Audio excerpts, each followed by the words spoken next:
שפתי תפתח ופי יגיד תהילתך אדוני שפתי תפתח ופי יגיד תהילתך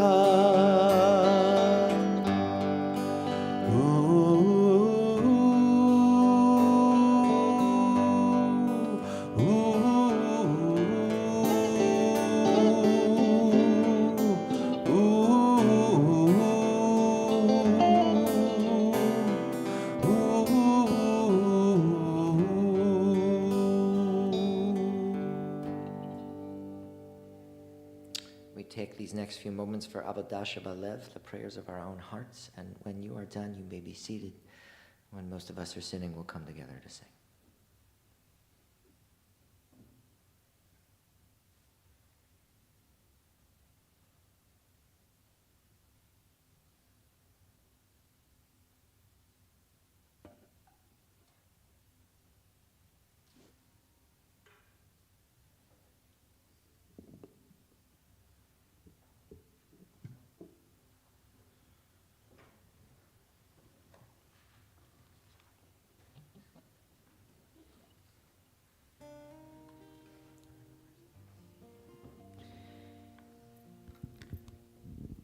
Israel, as if our week was not full enough as it was.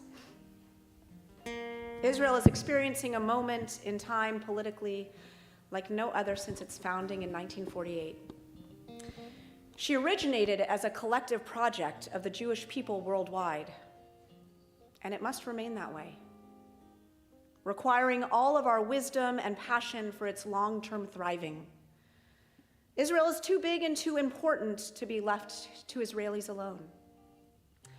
For Israel to be a homeland of the Jewish people, it must forever engage the hearts, minds, concerns, and commitments of world Jewry.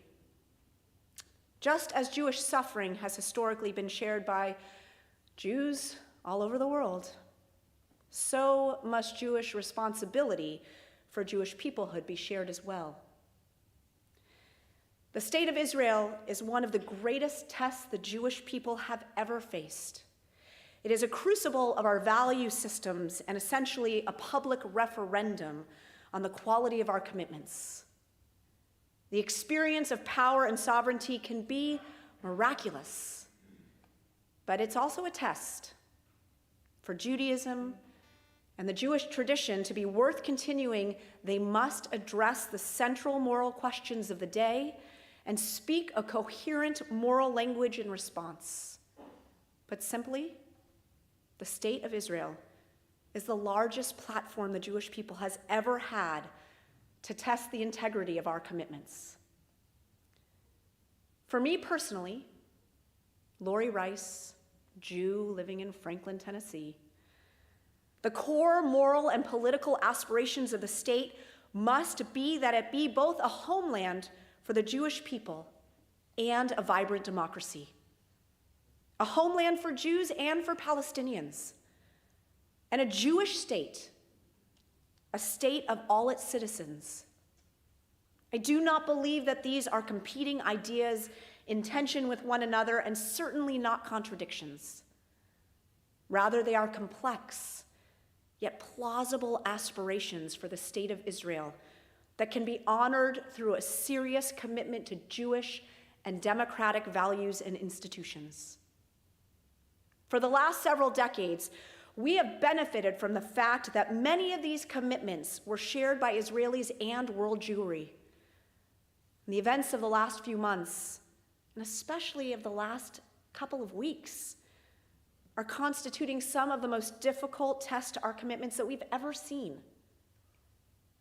We've seen a major outburst of violence, including several terror attacks that have killed innocent Israeli civilians. We have seen lethal Israeli military incursions in the West Bank that have resulted in significant Palestinian casualties.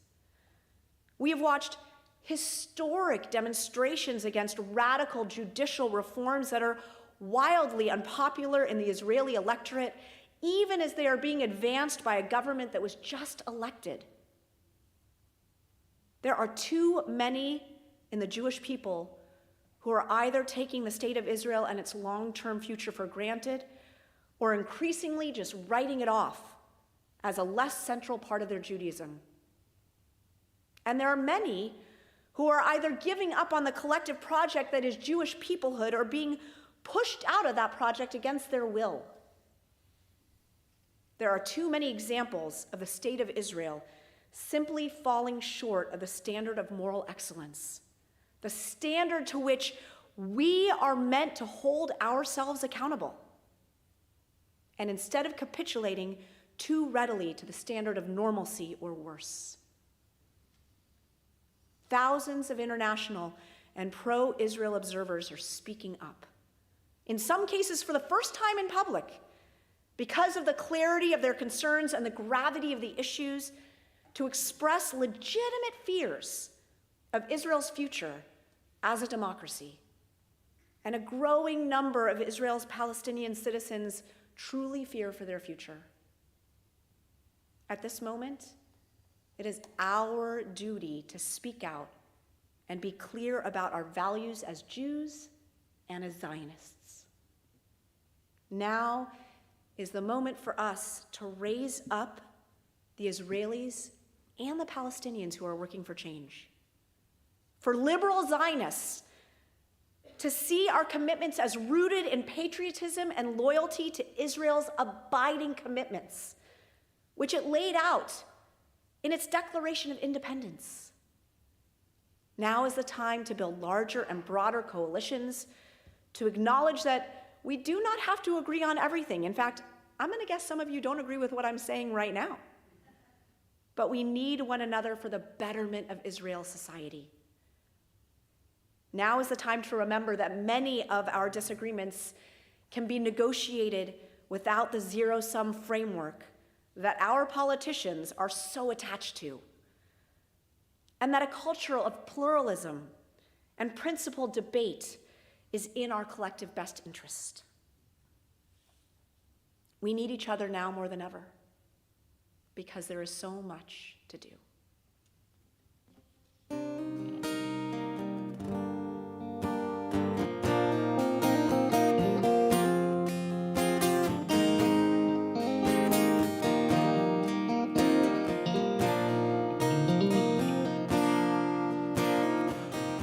Say shalom, shalom bimromav, v'yaseh shalom aleinu,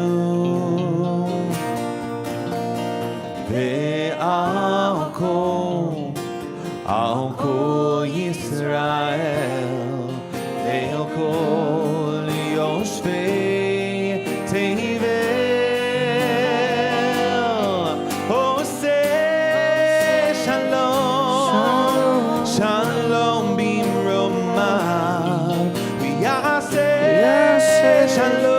Shalom aleinu. Oh, say shalom, shalom bimromav. Yaseh shalom aleinu.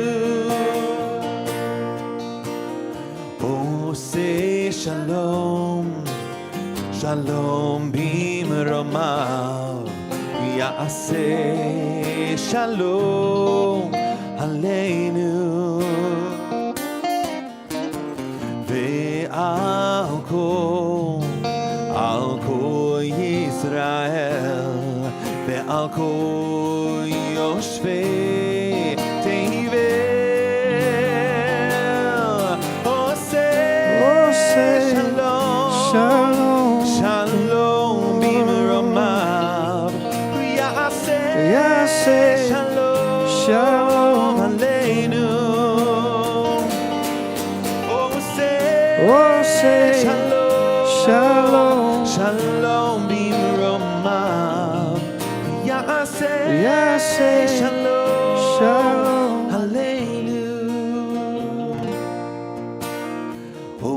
יעשה שלום, שלום במרומיו, ויעשה שלום עלינו.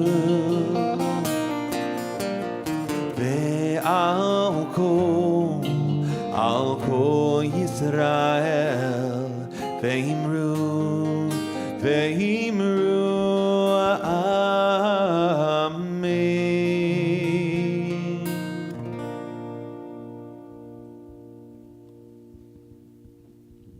Thank you, Cantor Josh.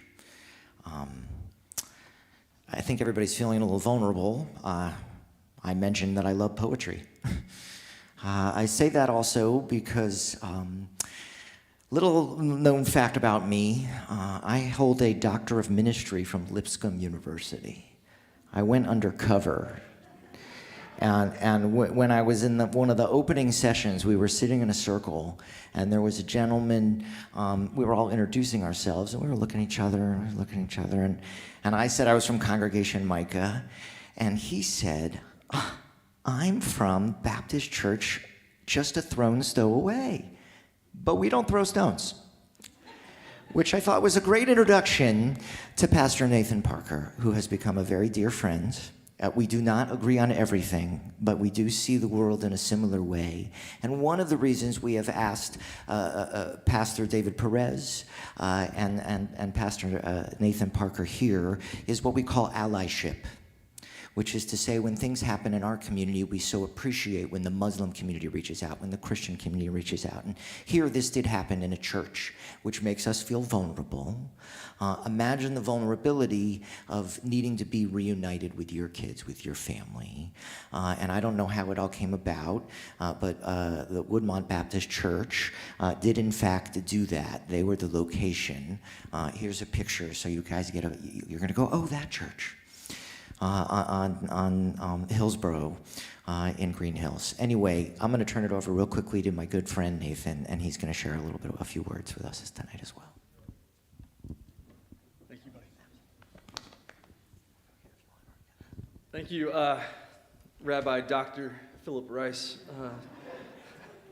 It's been a hard week for all of us, and I echo Rabbi Laurie's friend, that we experienced trauma, and I think I spent most of Tuesday trying to convince myself and my staff that we had not experienced trauma. We weren't first responders. We didn't rush towards automatic gunfire. We did not serve as emergency personnel and paramedics, that kind of thing.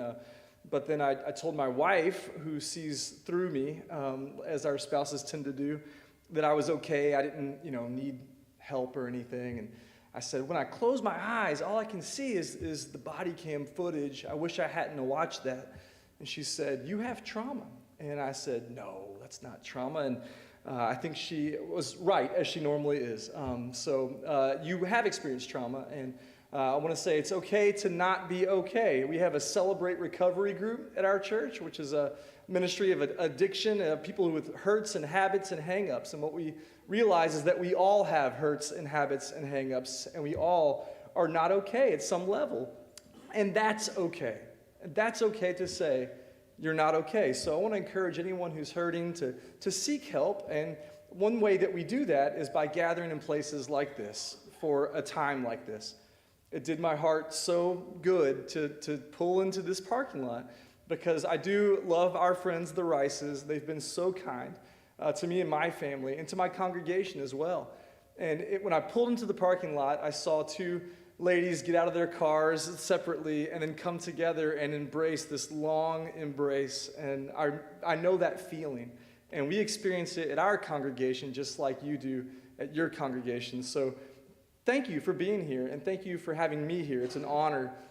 Flip is a friend, and he's earned that trust, even though, unlike David, his congregation, we are a conservative Christian organization, okay? We are Southern Baptist. We are the ones that you read all those horrible things about in the papers. On behalf of my denomination, I will apologize. And I do say that we stand with the Christian community against anti-Semitism in our city and in our state and in our nation. We pray for the peace of Israel, just as we sang earlier. And we work for the shalom, for the peace and the flourishing of our city, of our communities. I loved Rabbi Laurie's opening. We love each other's children. And we've seen how the Rices have loved my kids, and I want to be sure that we love your children as well. My wife works at Percy Priest Elementary School, not far from here, as the bookkeeper there, and my kids attend J.T. Moore with some of the Clemens and the Friedmans from your congregation and others. So they love their friends, and we work together, again, for the peace and prosperity. I also want to say thank you to this congregation and to the Jewish community, I think, at large, for modeling that pluralism that Rabbi Laurie just prayed for. There is a healthy pluralism.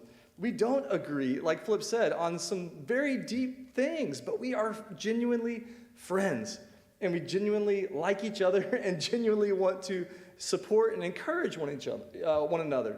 And I believe your congregation has modeled not just interfaith dialogue, but pluralistic, in a healthy way kind of dialogue that really can prevent violence and can prevent other acts of terror from happening before they happen. And I think Nashville is a special place, honestly, because of people like yourselves who are willing to walk together, to link arms, to embrace one another in very genuine ways while keeping our deep disagreements that don't have to divide us. It pains me to hear anyone, but especially people in power and in positions of authority, refuse to sit down with one another and refuse to even talk and ask honest questions and seek honest answers. Our New Testament, Jesus says that you will know the truth, and the truth will set you free. Let's look at what the truth may be together and do that honestly in such a way that we may end up disagreeing. The worst case scenario, we can agree to disagree. And that's okay, and to be civil about it. So thank you again for modeling that. And I pray that my people will do better. And you are leading in that process. And I hope that our people can. We are duly aligned with the SBC and a progressive Baptist group too. So show my hand. We're not those Baptists. I say we're the dancing kind of Baptists. So before you think we have snakes or anything like that, we're not those people either. But let me just share briefly. People, I think, are curious and want to know, so I'll just share what happened. Monday morning, I usually am recovering from Sunday. I don't know what you do on Saturday mornings, but I usually go to the YMCA in Green Hills on Monday morning and sweat, which doesn't take a lot these days. But I always at the Green Hills Y on Monday morning is kind of my routine, drop my kids off at J.T. Moore and go there. But Monday morning, I had a 9 o'clock appointment with our custodian had quit, and I met with our cleaning service, part of the job that people don't see. They think you only work on Fridays. They think I only work on Sundays. So I was meeting with the cleaning crew at 9 in the morning, and we heard the sirens going by. And our receptionist and minister of senior adults was quickly on the phone and answering the phone, trying to figure out what had happened. We started hearing rumors of a shooting, and finally found out it was at Covenant School. And of course, we have no one from our congregation currently attends that school. We have several families who have aged out of that school who were involved in it. I have personal friends, as you do too, I'm sure, who were there. One of my best friend's moms teaches there. And we said, this is terrible. You know, we didn't think we could help in any way besides lift them up in prayer as we do as evangelicals and in our way. So then our minister of students and discipleship was at a chiropractor appointment in Franklin, where she lives, and found on a very disreputable Twitter news service called Scoop Nashville that the reunification site was 2100 Woodmont Boulevard. And I said, hey, that's our address. We should do something. And so I encouraged our staff, and I had dressed in an untucked polo shirt and was not expecting any kind of, meaningful interaction that day. And all of a sudden we put our name tags on, and by the time we got to the parking lot, our executive pastor, Aaron Duncan, and myself, there were already parents, because when we found out, they had found out as well, and we were probably behind the game. There were already parents running towards our church, and police cars flying into our parking lot from the other side. And we have several families in our weekday preschool who have older siblings at Covenant as well. So they were running to the preschool area as well.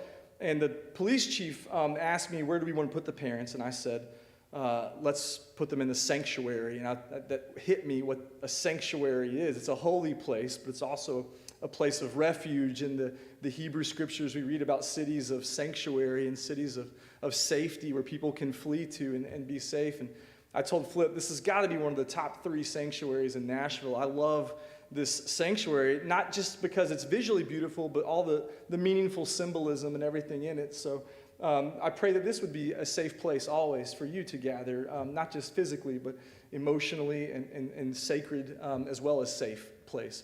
So the parents began to file into our sanctuary, and they were rushing, of course. Little did they know it would be 3 or 4 hours till some of them were reunited with their children. And when the buses started to come with the kids, they asked, the police didn't know our building. Our building is very confusing. It's 95,000 square feet. It was built in stages. None of it makes sense. And so we found a good entrance for the children and the faculty and the church staff, too. We don't know the motives of the shooter, but the church staff was very traumatized, obviously, as they were part of that. And there's about 20 church staff as well. So they all got off the buses and were ushered into our fellowship hall, which is our first floor, and the sanctuary is immediately above it. And the hundreds of police officers working painstakingly to make sure every student, every faculty was accounted for. And as they got off the bus, they checked them off, and we asked the media to leave the property, all those kind of things that you do that you don't think about doing. And then our children's pastor was downstairs with the kids playing games with those who wanted to play games. And there was a supernatural calm, really, honestly. The parents weren't there, and there were moments of hysteria, which is granted, warranted in those moments. But generally, profoundly calm, profoundly patient. And I do attribute that in our tradition to the prayers, the covering almost of prayers that had been lifted up by people of all faiths. But the Lord hears in his ways, which we don't know his ways, because his ways are infinitely higher than our ways. Isaiah 55, 8 and 9 says that the Lord's thoughts are not our thoughts, and the Lord's ways are not our ways. And as far as the heavens are above the earth, so are the Lord's thoughts higher than our thoughts, and his ways higher than our ways. So God knew what he was doing that day, and the whole time I couldn't figure out why our church had been chosen as the reunification site. I asked our receptionist, did someone call the church? She said no. And I said, did anyone talk to the executive pastor? He said no. And I said, what in the world? So I asked the chief. I said, Chief, how did we get to be the site? He said, I don't know. And then our music minister's brother-in-law works for TEMA, Tennessee Emergency Management. And he said, maybe it was him, because I told him we could be a place. But he's in D.C. at a conference right now. And I told the police chief that theory, and he said, I think you're giving us too much credit. I don't think we had a plan. And then late in the afternoon, maybe 5 p.m., an older African-American gentleman came up to me and said, are you the pastor? I said, yes, sir. And he shook my hand and said, I'm Anthony McGowan. I'm the facility director at Covenant. I said, oh, I'm so sorry for what you've been through today. How can we help? And he said, I want you to know that they asked me where to take the kids. And I said, Woodmont Baptist Church. And I said, really? I'm so honored that you would have chosen us. Can I ask you why you picked Woodmont Baptist Church? The way I normally describe our church is, that big white church in Green Hills with the big steeple? And everybody's like, yeah. And I'm like, we're not that one. We're the one across the street from that one with the brick. And so he said, well, I drove by this church for 18 years every day, and I see the work you're doing, and we have a food pantry that we do on Tuesday mornings, and we have the contributor people pick up their papers in our parking lot and those kinds of things. And he said, I knew this was a good church, and he knew it was a big parking lot and all those kind of things too. But that shows the weight that his opinion carries too at that school. So those are the events of Monday pretty much in a nutshell. I stayed at the church till after 8 p.m. It was a hard day. We didn't eat, our feet hurt, but that all pales in comparison to the trauma that the ones who were truly traumatized, the families who were not able to be reunited with their children in that day. But let me just share 3 kind of words that have been on my heart this week.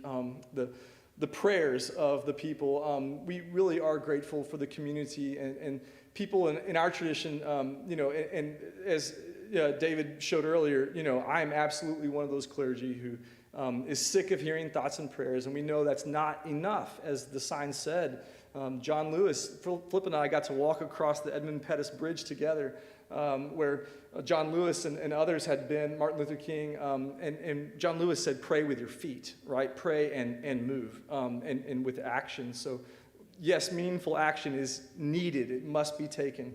But we believe that prayers are powerful too. And in the book of James in the New Testament, it says the prayer of a righteous person has great power as it is working. So I do believe there was a supernatural covering over our church in that time, which I'm profoundly grateful for. The second word is perspective. It's easy to go through life with blinders on, and we work very hard, and our technology is really good at enabling us to kind of create. We kind of talked about this some in our doctorate program.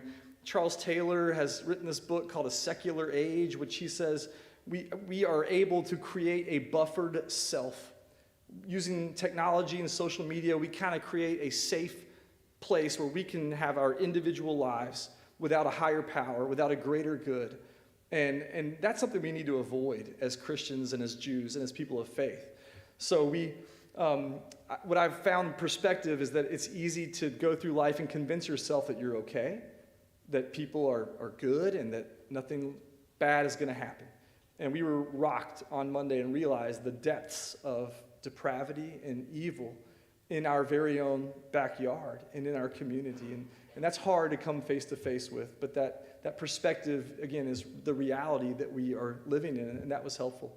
The perspective on brevity of life, of course, we all hugged our children. My kids are 13, 11, and 6, and of course, we all hugged them tighter. My wife works in the front office of a school, and all those things that, I told Laurie walking in, looking at the glass in the school, things that you don't think about before that we now do think about. So all those perspective shifts that come. And also, the last word is purpose. Baptist people always have, alliterative points, 3-point sermons.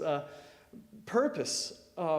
What is our purpose? I love Micah's founding principle, Micah 6:8, to do justice and to love kindness and to walk humbly with your God. That's a great purpose for life. And I believe that our purpose is really God's purpose. And all these great words, we talked about some missional theology in our doctorate program, but God is about the work of redemption and recreating and redeeming and renewing and all these great words. And reunification is one of those words. It hit me Monday night, that bringing back that which was lost is the work of God. And we all play our part in that. And that day, it could have been Micah. It could have been any congregation that was chosen, and you played your part. And our staff is sick of hearing people say, y'all were heroic, y'all did a great, and we say we did, we showed people where the bathrooms were. And we, compared to the first responders, we did so very, very little. But one of my friends who's not a believer said, you played your part, and you did it well. So I want to encourage you, just play your part, whatever that may be. Maybe it's to call your legislator, like I did today. Maybe it's, to whatever action you can take. There's a great verse that says, as far as it depends on you, live at peace with all people. And that's what we want to model. Thank you for allowing me to be part of that peace, and may the shalom of God be with you all.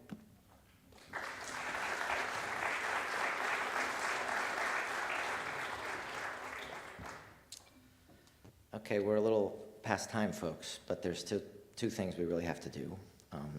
And one of them is we've got to pray for some healing. And the other is we've got to say Kaddish for those that we've lost.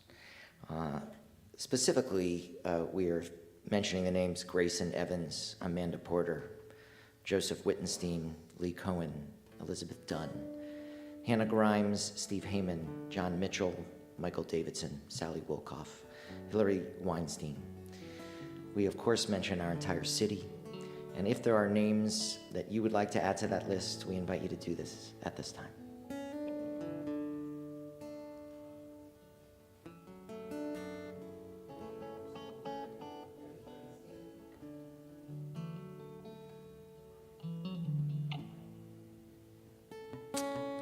Please sing with us. Rifa'enu Adonai v'nerafe Hoshi'enu v'nivasheya El karov lechol korav Karov l'reav yishom.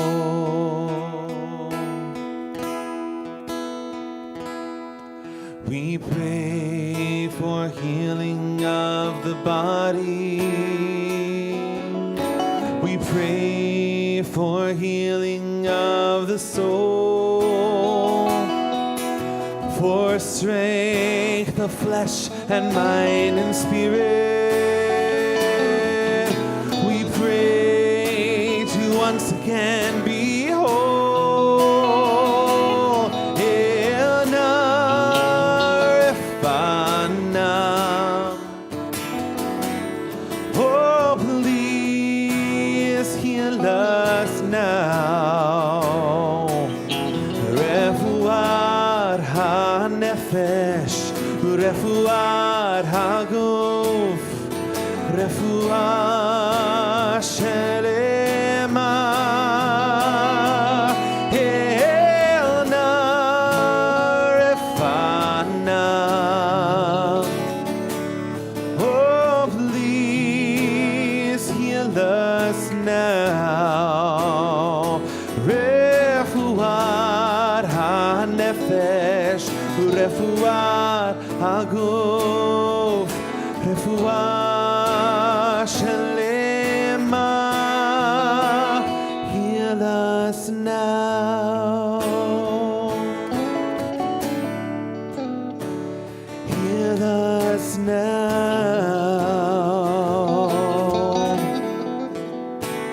Heal us now.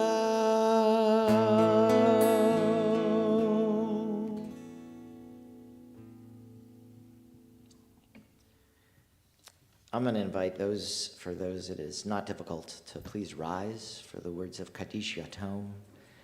We mention the names Marilyn Brenda Otis, Masha Bella, Evelyn Dickhouse, Haley Scruggs, William Kinney, Cynthia Peak, Catherine Kuntz, Mike Hill. We continue in the morning for Stephen Bender, Sonia Gertschner, Scott Peters, Henry Krakauer, Lynn Davidson, Avi Poster, Wayne Ritt, Jacqueline Glassner, Elizabeth Betty McDonald, Julie Babbitt Kinsley, Stephen Harold Biller, David Sam Olashensky, Dewey Simpson, Paul Richter, Burton Barnett, James Tom Ward Thomas, Nancy Jean Riss, Irving Lloyd Greenberg, Thomas Glynn, Zelda Escrow, and B.B. Weinstein.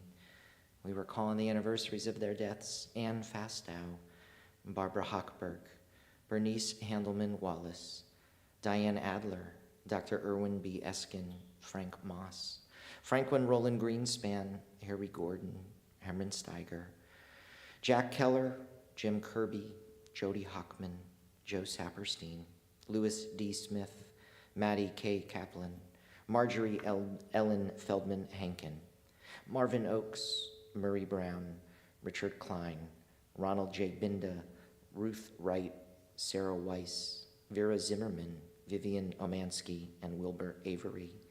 If there's any names I've neglected to mention or ones you'd like to say aloud.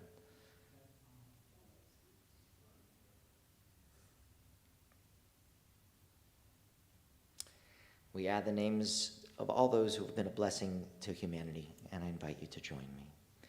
Yitgadal v'yitgadash Shemei Rabbah, ve'alma divrach yirutei v'yamlich malchutei, b'chayachon u'vyomachon u'v'chayei d'kol Beit Yisrael, ba'agala u'vizman kariv v'imru, Amen. Yehei Shemei Rabbah mevarach le'alam u'lalmei almaya, yitbarach v'yishtabach v'yitpa'ar v'yitramam v'yitnaseh, v'yitadar v'yitaleh v'yitalal Shemei d'kudisha b'richu, Le'ela min kol birkata v'shirata, tushbechata v'nechemata, damiran be'alma v'imru, Amen. Yehei Shlomo Rabba min Shemaya, v'chayim aleinu v'al kol Yisrael v'imru, Amen.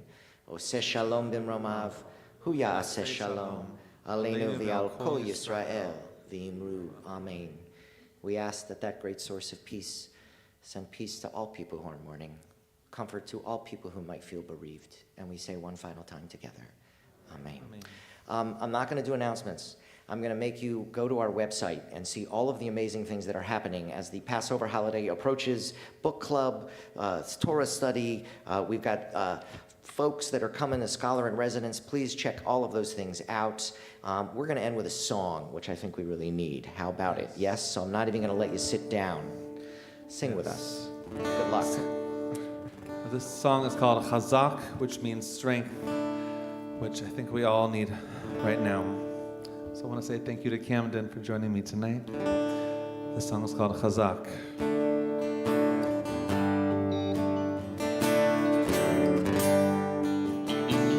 We have come from near and far to raise our voice in song. And the more we join in the refrain, the more we feel strong. Chazak, Chazak, v'ni chazik. There is a power in this place and time. It shapes the rest of our life. For when we return each year, we find the truth we can't deny. Be strong, let us strengthen one another. Be strong, let us celebrate our life. Be strong, let us strengthen one another. Chazak, Chazak. Be strong, let us strengthen one another. Be strong, let us celebrate our lives. Be strong, let us strengthen one another. Chazak, Chazak, v'ni chazik. Chazak, Chazak, v'ni chazik. Shabbat shalom, everyone. Shabbat shalom.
Yeah, it's a thing.